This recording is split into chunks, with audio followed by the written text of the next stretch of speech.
Ayan, we're going to the beach. Ayan, beach na naman kami guys. And this is my outfit. Ayan.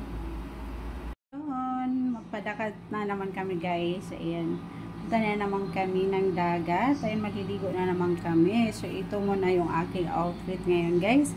Ayan, ang laki na ng bilbil ko guys. Hindi na ako nakapag-exercise. Ayan, kain lang ng kain. Tapos upo. Ayan, kaya ito na guys yung aking ano.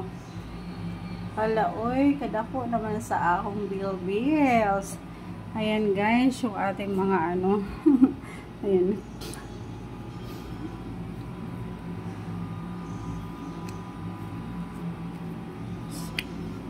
Parang gusto ko nang mag-diet.